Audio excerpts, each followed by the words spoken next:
And Jesus said, a man was traveling from Jerusalem to Jericho. He was leaving the presence of God and backsliding because Jerusalem was a blessed city and Jericho was a cursed city. And he said, man was leaving Jerusalem for Jericho, and on the way, he was attacked by thieves. And when they attacked him, the first thing they did was they removed his robes. They beat him up, half dead, and removed his robes. The robe represents the garment of righteousness every believer wears. And this man was coming from the presence of God and going into the ditch to Jericho. And when you start backsliding, the first thing the devil takes from you is your garment of righteousness. You begin to sense that you are not worthy anymore. You begin to sense that you are not a child anymore. You begin to sense that you are very distant from God. You can't pray, you can't connect, you can't even smile. You know in your heart that something has gone wrong. Your garment has been stained or removed by the devil. Thieves meet you, they don't take your garment. What do they need it for? They want gold. But this thief, Bible says he comes to steal, to kill, and to destroy. And the first attempt was to remove the garment that this guy wears. And he left him there half dead. Then the priest came by. Say, hey, I'm late, but you deserve this road. People don't pass. Somebody didn't tell you. Maybe you're an armed robber yourself. What if you are setting me up? If I come to help you and others are hiding in the bush, they'll jump on me. He gives all the reasons and he passes by until somebody called Samaritan gets there. And Bible says he get off his horse. He came from his high standard to a lower standard. Most of us need to get from our high standard and reach people that are even below our scope because we need to bring them to Christ. Paul said, I become all things to all men so I may win some.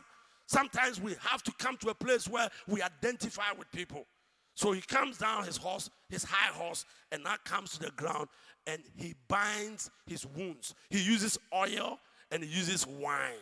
The wine was to apply to kill. It was an aesthetic kind of application to kill all the germs. And when wine gets into your wound, it's painful. So he put the wine in.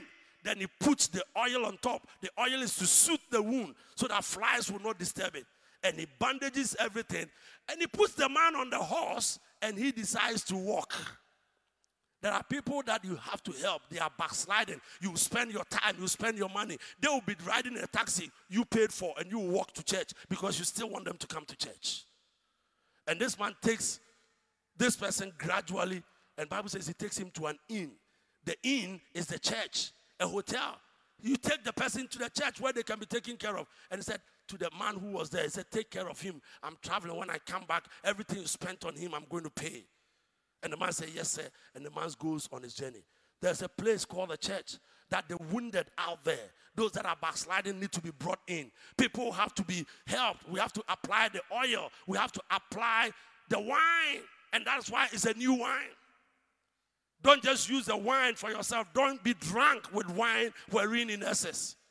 Use the wine on people. Heal their wounds.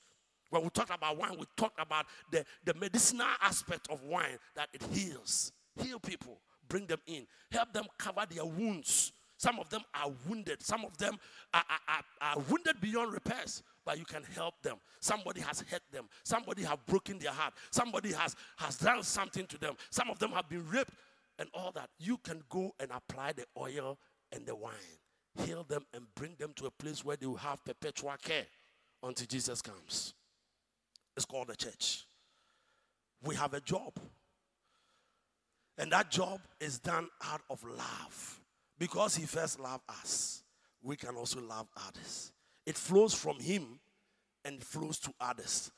Anybody who is finding it difficult to freely love God and serve him freely, but you always have to be forced and be chased and all that, what is missing is your love is missing. Press the love button again. Once you are in love with Jesus, you'll be in love with his people. You'll be in love with people that need to be saved. Somebody said, I love God, but Pastor, nowadays church is dangerous, so I hate church. I hate the people in church. How can you love God, but you hate his family? If I tell you, I love you, but I hate your mother and father and your family, would you be happy? No. If we love Jesus, we must love his church. And we must work and restore people. The lost must be restored. It's our job to restore.